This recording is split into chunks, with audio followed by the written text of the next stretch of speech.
Tim and Bridget, Mike Roseman helps farmers at the end of their emotional rope. And with the current state of agriculture on the decline, Roseman tells me sometimes it's even too much for him to handle. These days, the phone rings more often. This is Mike Roseman. But Mike Roseman remains ready to listen. On the other line, the troubled and the desperate. Sorry to hear that.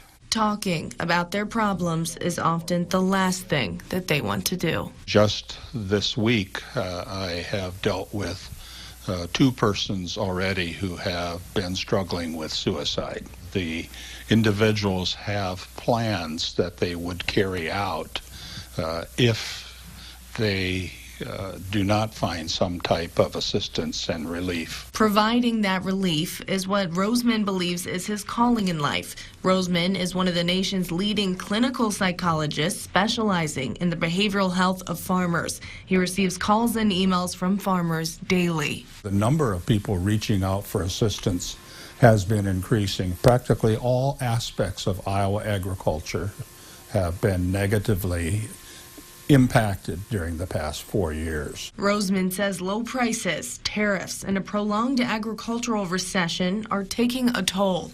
All of these pressures are mounting in the agricultural communities. Last March, Roseman says things went from bad to worse. The livelihoods of farmers living along the Missouri River drowned in historic floods, increasing concerns for the mental well-being of farmers. Events such as that and climbing farmer suicide rates have rural advocates like Roseman gearing up for another disaster.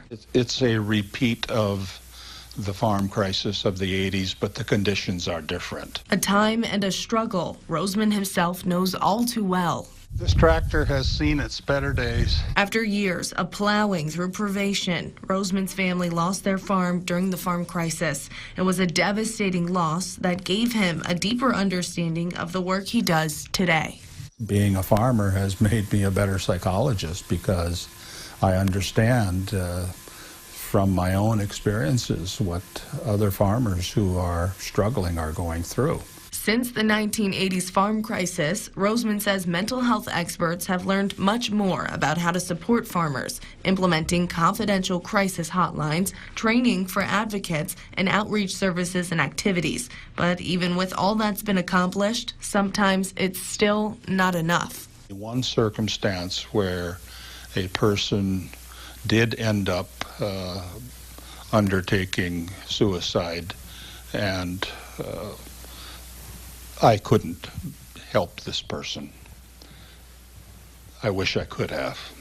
It's moments like those when Roseman's own mental health is tested. The issues that I try to help people with are very difficult to deal with. Sometimes it is too much. But no matter how emotionally draining the days can be, Roseman says he will continue to fight, because if he doesn't, then who will? Somebody has to take care of the mental health of farm people. They are an endangered species and tend to not reach out for help well. And while he can't fix all of their problems, Roseman says he'll continue to work toward improving their vision on a mission to help farmers see more clearly, recognizing their importance in this world far beyond the fields and pastures, devoting his life to helping struggling farmers continue to live theirs.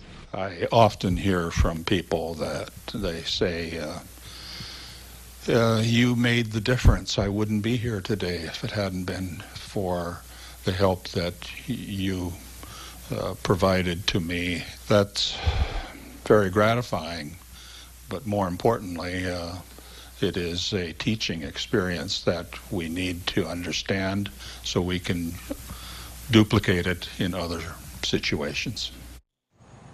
The 2018 Farm Bill, which was passed in Congress and signed by President Trump in late December, helps address some of the growing needs of farmers today. However, this assistance has yet to go into effect, worsening conditions for many distressed farmers, ranchers, and workers who need assistance now. Rebecca Pryor, KCAU 9 News.